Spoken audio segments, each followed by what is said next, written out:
That's a chichara. What's up, everyone? Today we're building a wood frame bed. Now the backstory is that we were looking for a white wooden bed frame for my daughter's bedroom, and they're just so expensive. I mean, really expensive. And this is the RTA furniture, not necessarily real wood. So I decided to check into it to see how much it would cost to build it myself, and about $115, rough and tough. So this video will walk you through the materials you're going to need, the tools you're going to need, and then step by step on how to actually put the bed together.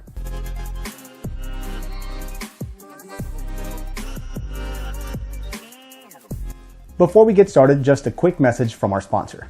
If you're in need of any video tutorials or promotional videos for your products, launchpadb.com specializes in those types of videos. So the design of the bed is pretty simple. 1x10s will become a frame that go around the outside of the box spring. It'll sit inside like a pocket, and inside 2x4s on their sides will become the supports that hold the box spring in place. It also has a flat board as a header. The bed size that I'm building is for a full size, but this is going to be applicable for any size bed. Instead of giving you standard dimensions in the video, I'm going to place the wood next to the bed frame and then build around that. And this is because according to the internet, a king size bed is 72 by 84 inches. This means that the lumber I'm telling you to buy will be long enough for pretty much any size bed. For starters, here's the shopping list of items you're going to need to buy from the hardware store to complete the build. Starting with 3 2x4s that are 8 feet in length. 4 pieces of 1x10 that are 8 feet in length.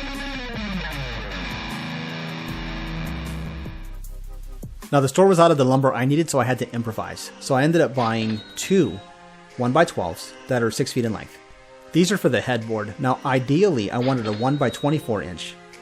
So the headboard can be taller, but they didn't have it.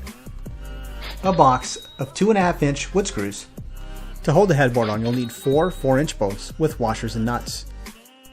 And finally, you will need a box of panhead screws that are 1.5 inches in length. Here is a list of all the tools that I used during the build. Starting off with a cordless drill with a Phillips head bit. During the build I went solo, so I required corner clamps to hold the frame together while I did work on the other side. If you got somebody to give you a hand, you probably won't need these. If you have one, I'll recommend a square because there's a piece of wood that we'll be placing about midway through the build, and it'd come in handy. As far as bits, you will require a 5/8 drilling bit. And to pre-drill some screw holes, you'll need a 5/32 drill bit. The nuts and bolts I purchased are 5/8, so you'll need a socket to drive whatever size bolt you buy. And since I'm flying solo, a couple of C-clamps would also help. You'll need at least a 3-inch size C-clamp. Now I will be using a miter saw, but it doesn't have to be that. You could actually use a circular saw for the build. Now using the actual box spring as a template is the easiest way for you to get the measurements that you need. So begin with 2 pieces of the 1x10s. You're going to place them along the corner of the box spring. Since I have no friends to help me, I'm using this angle bracket here to hold them together in this one corner.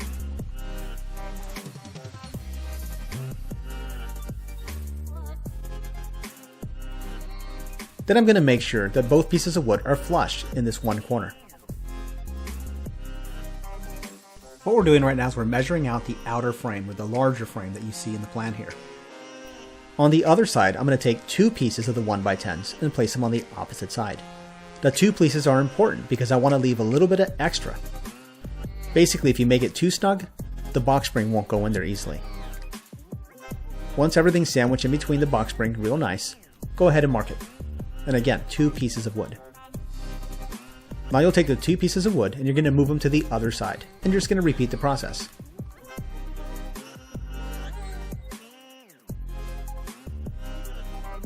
Place the 2 pieces, sandwich in between the frame, and then you'll mark it.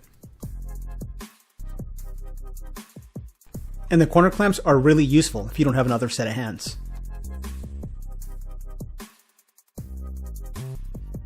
So now we have the measurement to cut 2 pieces of wood, and then we're just going to repeat. When you're making the cut, be mindful on which side of the line that you're cutting with the saw. I typically will cut on the very outside of the line to make sure that the cut isn't too tight.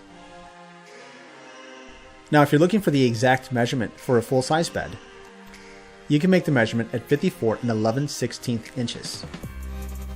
Now my shop teacher always told me never to use a wood cut as a template for another wood cut, but he's not here today, so I'm going to go ahead and do that, and that's going to allow me to make the next cut nice and easy.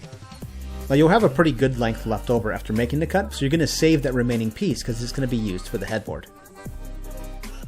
Now you'll proceed to making the other 2 cuts. These are going to be for the length of the bed.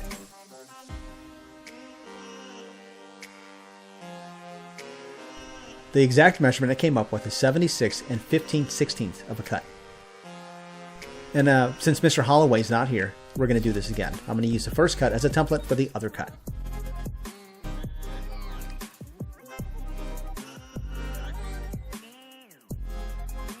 The pieces left over from this will be scrap, and they're big enough to use for a shelf or something.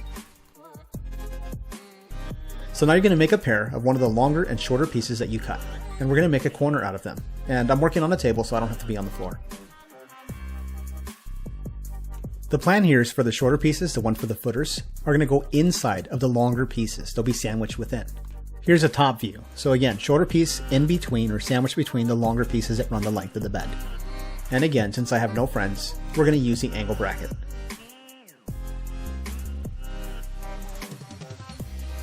Now to ensure that this is going to be square, I'm going to use a second angle bracket on the lower half.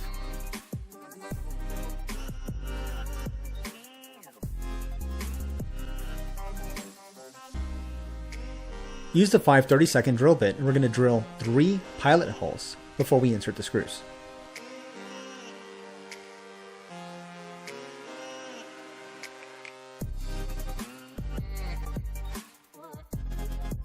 The corner would then be secured with 3 2.5-inch wood screws. The frame can now be rotated so we can work our way around and build all 4 corners. And I'm going to use the angle brackets again on this corner since I don't have a second set of hands. Once I have it framed up, again, I'm going to pre-drill 3 holes followed by 3 screws. And you guessed it, for the other 2 corners, once again, we're just going to repeat 3 pilot holes and then 3 screws.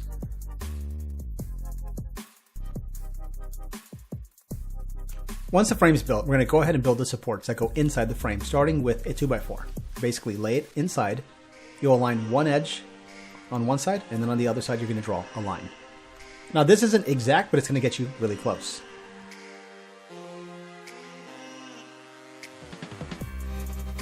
The plan is for the 2x4 to slide smoothly inside of the frame, like this. Taking another look at the plan, you're going to have 3 2x4s that are on end on either side and one in the middle.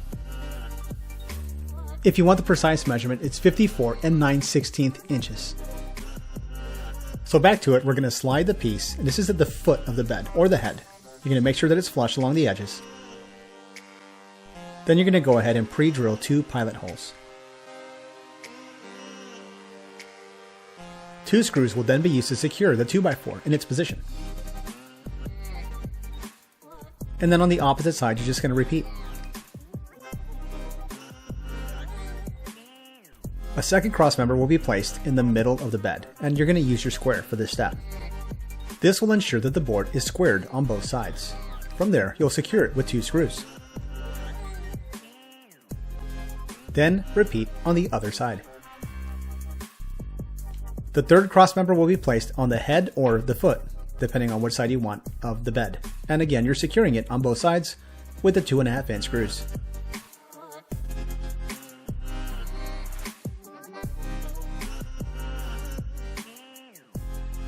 With the frame built, stand it on end, and then you're going to align the headboard that you purchased for it. This will make it easy to mark where we're going to cut the headboard. Now, if you find the 24-inch piece of wood for the headboard, you won't be able to use a miter saw. You'll have to use a circular saw to make the cut. It's so big that I have to flip it over to cut the other side.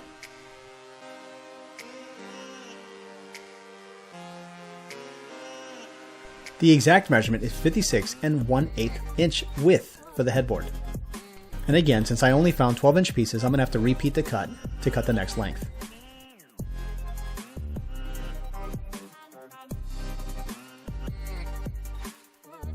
Earlier in the video, I asked you to save 2 pieces of the 1x10, and these are going to be used to hold the headboard in place.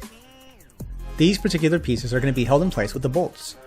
They'll be driven between the 2x4s and the 1x10s here and on the other side over there. To make the spacing even, I suggest making a template. You could use a 2x4, and then you're going to use it to help you mark where you're going to cut the holes in for the bolts that are going to be placed through the wood. These holes will be larger and will require the 5/8 drill bit. Once you mark the spacing to place them, then go ahead and drill them out. You're going to drill all the way through both pieces of wood.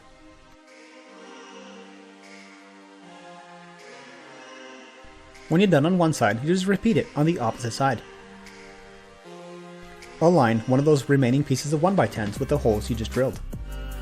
And if you don't have another set of hands, a C-clamp will come in handy here. Now you'll use the 5/8 bit again, and this is to drill through the 1x10 in that position. The upright supports will now be secured with the bolts. The head of the bolts will be facing towards the back of the headboard, and then the threads will be on the inside. These will actually fall underneath the mattress. Please use washers, and then when you place the nuts, you can go ahead and tighten them with the socket.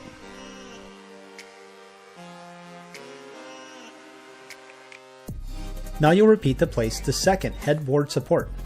So once again, you're going to align the 1x10 with the holes and then clamp it in place, followed by drilling it out with the 5/8 drill bit.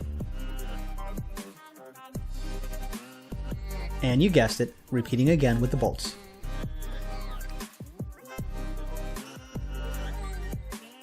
For the headboard, you're going to align it with the left and right hand side of the bed frame. On the back side, you're going to take a pen and you're going to mark it with a line. And this is very important for a later step. You'll also need to draw a line on the other side. The headboard will be mounted onto the two supports that we just placed. So when you go to lift the headboard in position, the lines that you drew on either side on the back of the headboard will be used to align it, to make sure that it's still centered, and then you're going to clamp it in place. Now the height that you select will be up to you. I'm basically leaving about 3 inches above the top of the supports, and I'm clamping it level on both sides. The 1.5 panhead screws will be used to secure the headboard from the back through the 1-inch pieces of wood. I went with 1.5 inch and panhead screws so that they can't go too far and come out of the other side. The last thing you want is screws poking out from the other side of the headboard.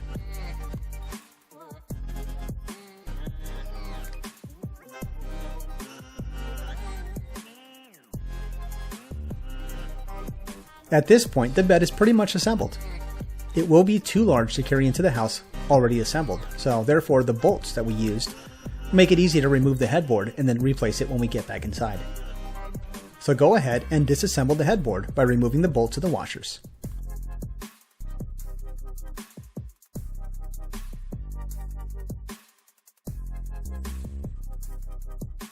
Now before you reassemble the bed inside your home, you can paint it or stain it or do whatever you want to the wood. For the assembly portion, place the frame onto the floor with the supports on the bottom. The headboard will then be aligned with the top, where you drill the holes. The bolts will then be threaded with the heads towards the back and the threads facing inside, and on the support here, it'll be beneath the mattress. Once through, go ahead and secure them with the washers and the nuts. When placing the first pair of bolts, you only want to hand tighten, you don't want to fully tighten just yet. This will give you the flexibility to align the other side of the bed and to also hand tighten the bolts. Once all 4 bolts are threaded, you can fully tighten. And if you're working on carpet, be sure not to pinch any carpet between the wood.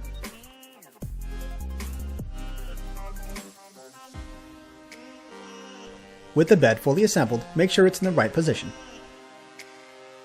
Then you can go ahead and drop in the mattresses, starting with the box spring. Then the regular mattress on top.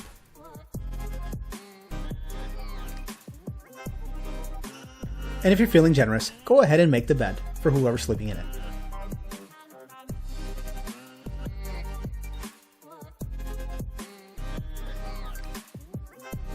And just like that, you've successfully made your own bed and saved a lot of money.